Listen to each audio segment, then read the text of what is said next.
Sa paghahayag ng katotohanan, hindi may iwasang ibunyag ang kamalian.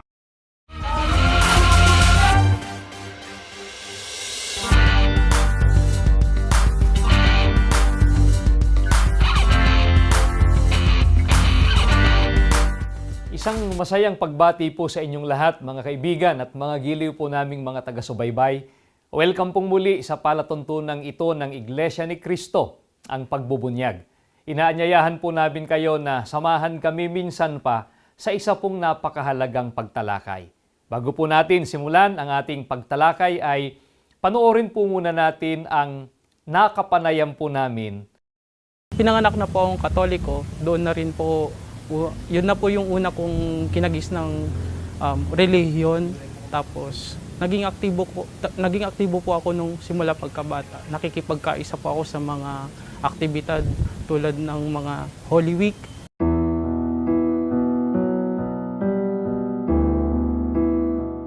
Nilook forward ko yung Holy Week dahil parang doon po na nakikipagkaisa po ako sa pagbabata ng paghihirap ni Kristo nung siya ipinako sa krus.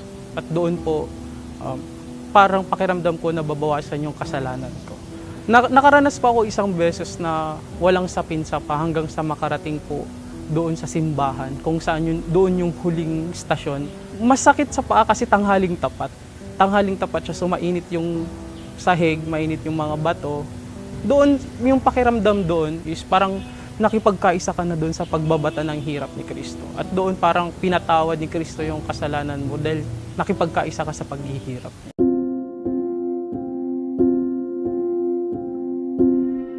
Nung pagdating po kasi ng high school, kaya ako napalipat ng born again.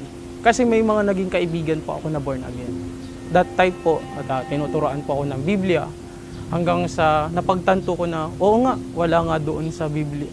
Or wala yung tinuturo ng Katoliko doon sa Biblia na binabasa ng mga kaibigan ko. Nag-born again ako kasi gusto kong maligtas. At ang paraan ng pagliligtas is tatanggapin mo lang si Kristo bilang yung tagapagligtas at Diyos mong Panginoon. Kaya madali akong naakit sa born again kasi hindi siya mahirap gawin. Pwede mo siyang tanggapin pansarili mo, sa sarili mo lang. Pwede mong gawin yung pagtanggap mo kay Kristo anywhere kung saan ka komportable. Basta tahimik at just confess yourself, tapos doon mo i-express mo yung feelings mo, parang isusumbong mo yung pagkatao mo sa Kanya, tapos bigla mo na lang siya tatanggapin. Dati po akong construction work sa Pampanga. Tapos napadpad lang po ako dito sa Cavite para mag-alaga po ng anak ng kuya ko. Tapos isang gabi po, nakita po ako ng boss ng kuya ko. Tapos binigyan niya po ako ng opportunity na magtrabaho po sa loob ng construction firm po nila. Hanggang sa inimbitahan po ako sa pagsamba sa loob ng Iglesia ni Cristo. Ang sabi niya po sa akin kasi, samahan ko lang po siya. Tapos sumama naman po ako kasi boss ko nga po siya. So hindi ko po siya pwedeng tanggihan. Sumama po ako at hindi ko ina-expect na pagsamba pala yung pupuntahan namin. Nung una pa lang, nakita ko na yung pagkakaiba talaga doon sa mga naunang naging reliyon ko. Na ang solemno ng loob ng kapilya, sobrang tahimik, at higit sa lahat, magkahiwalay ang lalaki at babae. Na hindi tulad sa Katoliko na sama-sama po. Nung sa panahon nagtuturo na, lahat ng tao nakita ko sobrang atentibo nagtuturo sa kanila. At nakita ko yung pakikipagkaisa nila sa mga tanong ng nagtuturo sa kanila. Nung mga panahong nakikinig na ako ng mga salita ng Diyos, sa mga doktrina, maraming mga bagay na napagtanto ko sa aking sarili.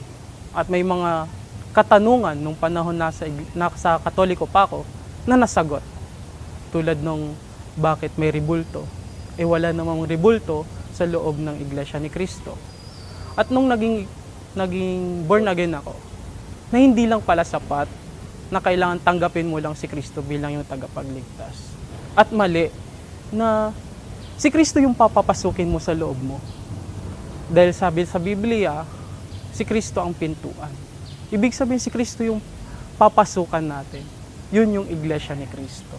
Nung madinig ko yun, biglang nagliwanag ang isipan ko na dapat ako pala yung papasok sa loob ng Iglesia ni Cristo. Hindi si Cristo yung papapasukin ko bilang tagapagligtas ko. At yung Iglesia ni Cristo na yun, ang ililigtas ni Cristo.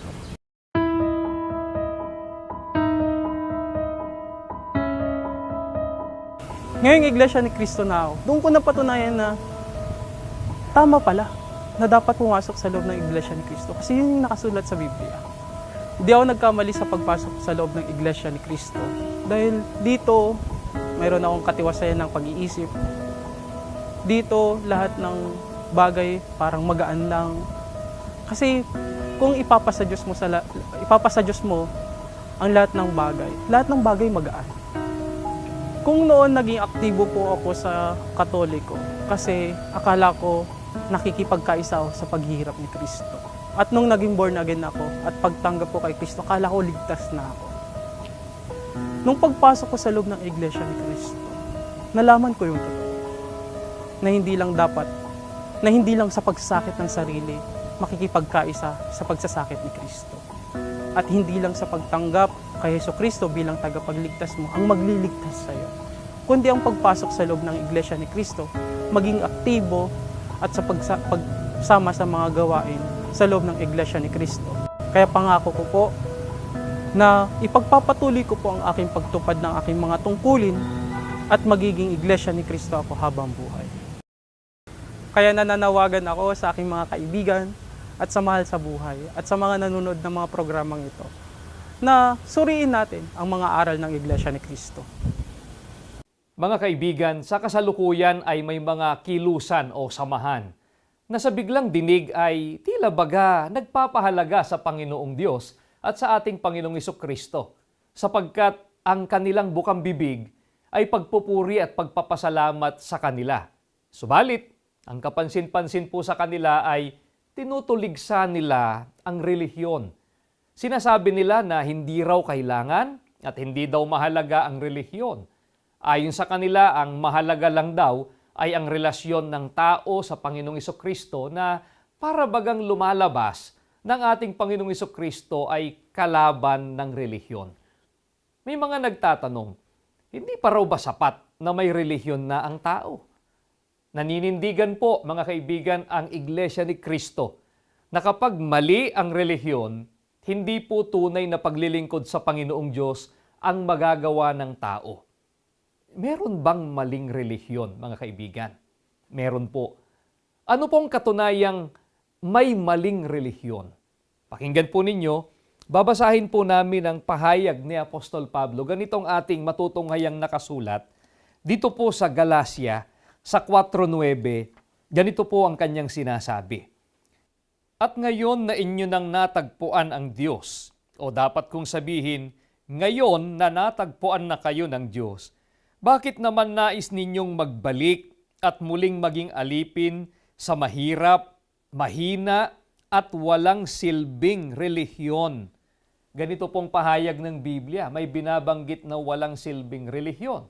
Ganito rin ang mababasa po nating nakasulat. Pakinggan natin ang nakatala naman sa Jeremias, sa 10 sa talatang 3. Ang relihiyon ng mga taong ito ay walang kabuluhan. Mga kaibigan, meron po talagang useless o walang silbi o walang kabuluhang relihiyon. Kapag ka po ganito ang uri ng relihiyon na kinabibilangan ng tao, ay hindi rin po pakikinabangan sa pagtatamo ng kaligtasan. Kaya ang tanong po namin sa inyo, papayag po ba tayo na ganito ang mangyari sa atin? Naniniwala po kami na hindi po ninyo pipiliin ang ganitong uri ng relihiyon sapagkat wala pong kabuluhan sa Panginoong Diyos ang anumang gagawin ng tao sa loob ng isang useless o walang silbing relihiyon. Yang sabi naman ng iba, wala naman daw sa relihiyon yan. Ang pahayag pa nila ay kahit wala raw relihiyon ang tao, ay magagawa niyang paglilingkod sa Panginoong Diyos. Mga kaibigan, hayaan natin na ang Biblia ang magbigay ng tugon sa argumento at sa katanungang yan. Ganito ang ating mababasang pahayag ni Apostol Pablo. Dito po sa unang Timoteo, pakinggan po natin ang 6, sa talatang 6. Kung sa bagay, malaki nga ang mapapakinabang sa relihiyon kung ang tao'y marunong masiyahan. Mga kaibigan, kung totoo na ang mga nagre-relihiyon sa kasalukuyan ay nagbabatay sa Biblia, hindi po nila ituturo na hindi mahalaga at hindi kailangan ng relihiyon sapagkat maliwanag po ang nabasa nating pahayag ni Apostol Pablo, may malaking pakinabang sa relihiyon. Ano bang kahulugan ng salitang relihiyon? Lawakan natin ang pag-aaral natin tungkol dyan. Ganito po ang ating mababasa dito po sa Webster's Third New International Dictionary. Pakinggan po natin dito po sa page 1918, relihiyon. Mula sa Latin, religion. Religio, paggalang, kabanalan, marahil mula sa religare, taliang muli. Una, ang sariling pagtatalaga at paglilingkod sa Diyos o sa isang Diyos na may pagsambang matapat na isinasagawang nasasang-ayon sa mga utos ng Diyos, mga banal na utos, lalo na ang matatagpuan sa kinikilalang mga banal na kasulatan o ipinahayag ng mga may karapatang tagapagturo. Mga kaibigan, ang salitang relihiyon ay nanggaling po sa salitang Latin na religare, na nangangahulugang taliang muli.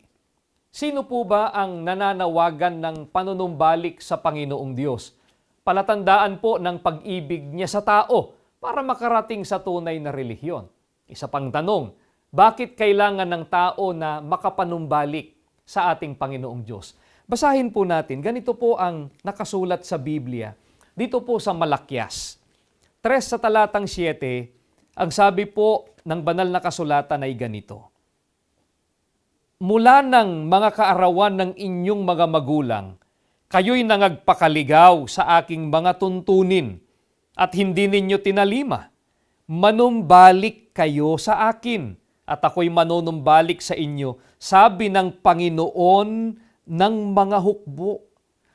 Mga kaibigan, ang ating Panginoong Diyos po mismo ang nananawagan sa tao na manumbalik sa Kanya. Ito po ang dahilan kung kaya kailangan po ng tao ng relihiyon. Sapagkat ang tao po ay naligaw sa mga tuntunin ng Panginoong Diyos dahil po sa hindi pagtalima o pagsunod sa ating Panginoong Diyos. At ayon pa nga po sa binasa nating talata, kung nasubaybayan po ninyo, ang sabi po, mula pa sa kaarawan ng mga magulang. Nang katumbas po, mga kaibigan, ay mula pa po kina Adan at Eva. Nang sumuway o lumabag ang mga unang tao sa kautusan ng ating Panginoong Diyos, ano po nangyari sa kanila? Nahiwalay po sila sa ating Panginoong Diyos. Kaya nga po, ang panawagan ng ating Panginoong Diyos, o ulitin po namin, ang sabi po sa talata ng Biblia, manumbalik kayo sa akin at ako'y manunumbalik sa inyo. Mga giliw po naming mga taga-subaybay, ito po ang pagre-relihiyon. Kaya po, kailangan ng tao ng tunay na relihiyon. At ang tunay na relihiyon ay ang kasang-ayon ng kalooban ng ating Panginoong Diyos. Sa makatuwid, mga kaibigan, ito po ang napakahalagang tanong.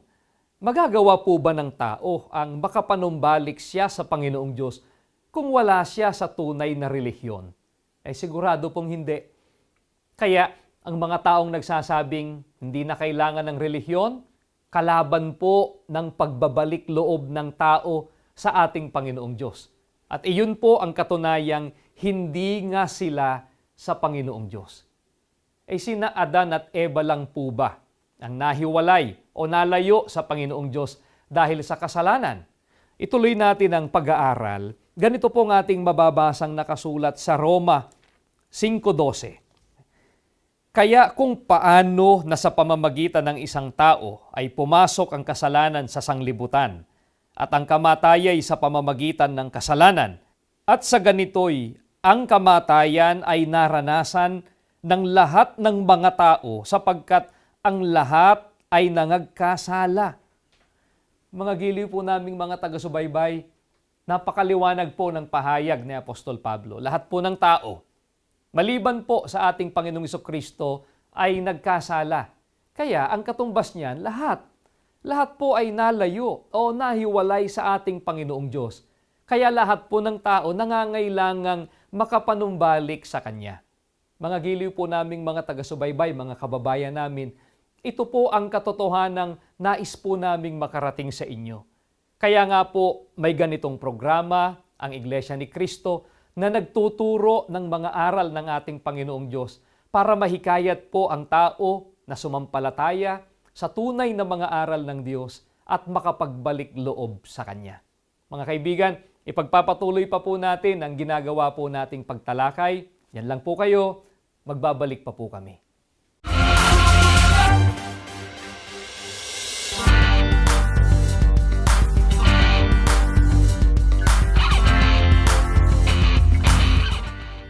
Welcome back po mga kaibigan. Kayo po ay patuloy na sumusubaybay sa programang ito ng Iglesia ni Cristo, ang pagbubunyag. Ang tinatalakay po natin ay tungkol sa kung bakit kailangan ng tao ng relihiyon. Yung tunay na relihiyon po. Naninindigan po ang Iglesia ni Cristo na kapag mali ang relihiyon, hindi po tunay na paglilingkod sa Diyos ang magagawa ng tao. Napatunayan na po natin sa unang part ng ginawa po nating pagtalakay na talagang may maling relihiyon. Kaya dapat magsuri at hanapin ng tao ang tamang relihiyon. Ano po ang katunayang mahalaga ang tunay na relihiyon? Pakinggan po ninyo. Ganito po ang mababasa nating pahayag. Ang sabi po ni Apostol Pablo dito po sa unang Timoteo, pakinggan po natin ang 3 sa talatang 16 sa unang bahagi. Napakahiwaga ng mga katotohanan ng ating relihiyon. Mga kaibigan, narinig po natin ang pahayag ni Apostol Pablo. Ang sabi po niya, napakahiwaga ng mga katotohanan ng ating relihiyon. Sa makatwid po, ang mga apostol mismo ay meron po silang kinabibilangang relihiyon na ayon po sa paglalarawan ni Apostol Pablo ay relihiyong katotohanan. Liwanagin natin para po sa kapakanan ng mga sumusubaybay sa atin kung aling relihiyon ang tinutukoy ni Apostol Pablo na siyang katotohanan na ito po dapat ang pagsikapang aniban ng tao. Ang binasa ko po sa inyo kanina ay unang Timoteo 3:16. Ang babasahin po namin ngayon ay unang Timoteo 3:15. Mga kaibigan, ganito po ang ating mababasa. Upang hindi man ako makarating agad, ay malaman mo rin ang dapat ugaliin sa sambahayan ng buhay na Diyos, sa iglesia na siyang haligi at saligan ng katotohanan.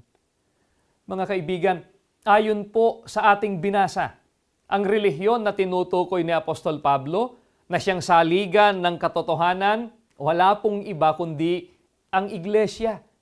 Kaya dito pa lamang po sa bahaging ito ng ating pagtalakay ay napatutunayang napakahalaga po ng tunay na iglesia para magawa ng tao ang panunumbalik sa Panginoong Diyos.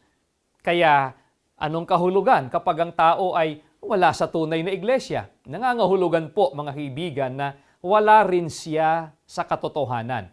At kapag ka ang tao ay wala sa katotohanan, ay tiyak po na hindi sila sa Panginoong Diyos at hindi po sa Panginoong Hesukristo. Hindi rin sila kabilang sa sinasabi ng Biblia na sambahayan ng Panginoong Diyos. Maaring nagtataka po ang iba kung bakit sa kabila ng katotohanang napakahalaga ang relihiyon ay may mga tagapangaral at mga kilusang nagsasalita laban dito. Mga kaibigan, dapat bang ipagtaka ng sino man kung may mga nagsasalita ng laban sa relihiyon? Pakinggan po ninyo, ganito po ang ating mababasang nakasulat. Dito po sa Aklat ng Mga Gawa, pakinggan natin ang 19. Sa talatang 9, ganito po ang banggit. May ilan na ang kanilang puso ay naging matigas. Hindi nila inilagay ang kanilang pagtitiwala kay Kristo. Ang mga ito ay nagsalita laban sa relihiyong Kristiyano sa harap ng mga tao. Kaya isinama ni Pablo ang mga tagasunod upang ilayo sa kanila. Kanyang tinuruan sila bawat araw sa paaralan ni Tirano. Mga giliw po naming mga viewers, hindi po dapat ipagtaka kung sa panahon natin ay may mga nagsasalita ng laban sa relihiyon nagsasabi na hindi mahalaga ang relihiyon, sapagkat maging sa panahon ng mga apostol ay may mga nagsasalita na ng laban sa relihiyong Kristiyano. Sila'y mga taong may matigas na puso at hindi nagtitiwala sa ating Panginoong Hesukristo. Pero naniniwala na sila'y Kristiyano. Mga kaibigan, hindi po ba't ganyan din sa panahon natin? Napakarami po ang ganyan ang paniniwala sa panahon natin. Kaya nga sa pasimula pa lang ay binanggit na po namin ang tungkol sa kanila. Sa pagtuturo pa rin po ng Biblia, sino ba ang mga taong tunay na may relasyon o kaugnayan sa ating Panginoong Hesukristo? Pakinggan po ninyo ang ipinaliwanag ni Apostol Pablo. Ganito ang ating mababasa dito po sa Efeso 5:31 hanggang 32. Dahil dito, iiwan ng lalaki ang kanyang ama't ina at magsasama sila ng kanyang asawa at sila'y magiging isa. Isang dakilang katotohanan ang inihahayag nito. Ang kaugnayan ni Kristo sa iglesia ang tinutukoy ko. Mga kaibigan, uulitin lang po namin ang pahayag ni Apostol Pablo upang mabigyan ng diin. Isang dakilang katotohanan na ang may kaugnayan sa Panginoong Hesukristo ay ang kanyang iglesia. Kaya po, ang mga tumatanggi sa iglesia o sa tunay na relihiyon, wala po silang tunay na relasyon o kaugnayan sa ating Panginoong Hesukristo. Ngayon, ayon pa rin po sa Biblia, ano po ang relasyon o kaugnayan ng Panginoong Hesukristo sa iglesia niya? Ang binasa namin kanina ay Efeso 5:31 hanggang 32. Pakinggan niyo po ngayon, dito po sa Efeso 5:23 hanggang 24. Sapagkat ang lalaki ang ulo ng kanyang asawa, tulad ni Kristo, na siyang ulo ng iglesia na kanyang katawan at siyang tagapagligtas nito. Kung paanong nasasakop ni Kristo ang iglesia, gayon din naman, ang mga babae dapat pasakop ng lubusan sa kani-kanilang asawa. Mga kaibigan, napakaliwanag po, batay sa talata ng Biblia, ang iglesia ay katawan ng Panginoong Hesukristo. At siya po, ang Panginoong Hesukristo, ang ulo o pangulo. Ang iglesia ang ililigtas at ang Panginoong Hesukristo ang tagapagligtas. Kaya magkaugnay po, mga kaibigan, ang Panginoong Hesus at ang kanyang iglesia. Hindi po sila maaaring paghiwalayin. Ngayon, sagutin na po natin ang sinasabi ng iba. Kristiyano raw naman sila kahit wala silang relihiyon o hindi kaanib sa iglesyang pinangunguluhan ng ating Panginoong Hesukristo. Kung ang sasangguniin po natin ay ang mga pagtuturo ng mga apostol, sino po ba ang pinatutunayan nila na Kristiyano? At sino po ang hindi Kristiyano? Pakinggan po ninyo. Si Apostol Pablo po ang nagbigay pa rin ng tugon sa katanungang yan. Ganitong kanyang pahayag sa unang Timoteo, sa talatang 7, ganito ang kanyang pahayag.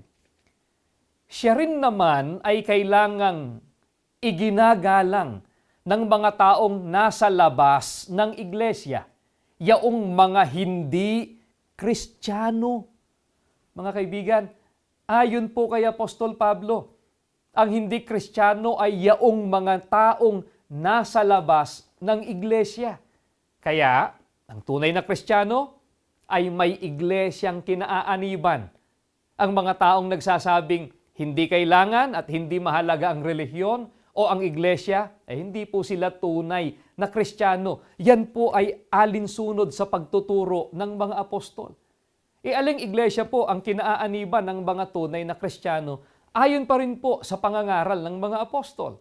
Pakinggan po ninyo dito sa Efeso, sa 4 sa talatang 12, ang sabi ni Apostol Pablo ay ganito, ang iisang layunin ng kanilang mga pagpapagal ay upang dalhin ang mga Kristiyano sa kaganapan ng pagkatao, upang ihanda sila sa makakristyanong paglilingkod at sa pagpapalaki sa iglesia ni Kristo. Mga kaibigan, narinig niyo pahayag ng Biblia? Ang sabi ni Apostol Pablo, upang ihandaan niya sila sa makakristyanong paglilingkod at sa pagpapalaki sa iglesia ni Kristo. Kaya kahit sabihin pa ng isang tao na naniniwala siyang mahalaga ang relihiyon, importante ang pagkakaroon ng relihiyon, at maaaring kumikilala siya sa Panginoong Diyos at sa ating Panginoong Jesucristo, kung hindi naman siya kaanib sa tunay na iglesia, hindi pa rin po siya kabilang sa mga tunay na Kristiyano. Ang mga tunay na Kristiyano, mga kaibigan, ayon po sa mga apostol, ay ang mga taong nasa loob o kaanib sa iglesia ni Kristo. Ito po dahilan. Kaya patuloy pong ipinangangaral ng iglesia ni Kristo ang mga katotohanan ito upang mahikayat po ang mga tao na umanib sa iglesia, sapagkat mawawalan po ng kabuluhan ang ginagawang pagsasakit at pagsasakripisyo ng tao sa ginagawa niyang paglilingkod sa Panginoong Diyos kung ito po ay isinasagawa niya sa labas ng iglesia ni Kristo. Mawawalan po ng silbi ang lahat ng ginagawa niyang pagsisikap, alang-alang sa paglilingkod sa Diyos, kung hindi naman po siya kaanib sa iglesia ni Kristo. Mga kaibigan, salamat po sa ginawa po ninyong pagsubaybay. Nawa po muli kaming nakatulong sa ginagawa po ninyong pagsusuri at sa paghahanap po ninyo ng katotohanan. Hanggang sa muli.